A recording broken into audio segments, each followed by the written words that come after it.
Ir nedēļas vidus bez 20 minūtēm 10 vakarā, kad Madonas stacijā pienāk dīzeļvilciens no Rīgas. Augstums ir pamatīgs, sagaidītājus nemana, bet atbraucēji žigli dodas savās tālākajās gaitās. Vien vilciens paliek gala stacijā un atpakaļceļā dosies nākamajā rītā. Tomēr klusums ir mānīgs. Madonas stacija joprojām darbojas un no 1. februāra vilciens kursē katru dienu. Kad vilciens ir vajadzīgs ne tikai ceļotājiem, vajadzīgs arī jebkuram iedzīvotājiem, vilciens tā ir svarīga lieta. Šoreiz līdz gala stacijai atceļojuši nedaudz vairāk kā 10 cilvēku, vairums braukuši līdz Pļaviņām. Lielāks pasažieru pieplūdums līdz Madonai ir nedēļas nogalēs, kad mājās pārrodas studenti. Pa nedēļas vidu pārsvarā tie ir cilvēki, kas strādā ārpus Madonas, arī Rīgā. Šis vilciens ir vairāk darba vilciens līdz Pļaviņām, bet arī uz šajien uz Madonu atbrauc tomēr 11 cilvēki.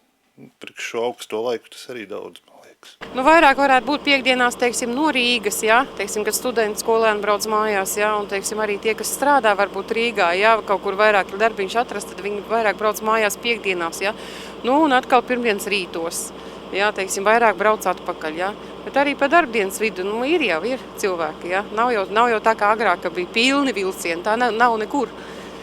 Teiksim, bet uz darbu rītā no rīta noteikti arī būs cilvēki, Būs noteikti, kas brauks uz darbu. Sevišķi jau, teiksim, sākot ar Pļaviņām, noteikti būs ļoti daudz cilvēku. Ekonomisku apsvērumu dēļ ilgāku laiku vilciena kustība tika ierobežota. Iespējams, iedzīvotāji vēl nav pieraduši pie atjaunotās regulārās vilciena satiksmes, tomēr tie, kas šo transporta līdzekli izmanto, saskata vilciena priekšrocības. Nav lieki jāriskē ziemas ceļos, nav jānīks neparedzētos sastrēgumos. Šobrīd par braucienu no Rīgas līdz Madonai vienam pasažierim jāmaksā 3,5 lati. Vilciens ir diezgan stabils. Jebkuros laika apstākļos pārsvarā mēs braucam pēc grafika. Es studēju Rīgā.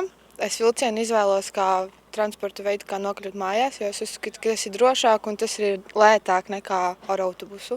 Vai ir labi, ka ir tā vilciena satiksme tagad? Jā, es uzskatu, ka tas ir labi, jo es vilcienu izmantoju visbiežāk. Un tas īstenībā bija ļoti nepatīkami, ka viņš tika atcelts, jo tad netika arī mājās daudzreiz, un tad bija jāpaliek tā kā ilgāk Rīgā. Lai vilciena pasažieri nokļūtu arī pagastos, ir nodrošināta tieša autobusu satiksme līdz pat tālākajām novada apdzīvotajām vietām, bet svētkos vilciens kursēs līdz Gulbenei.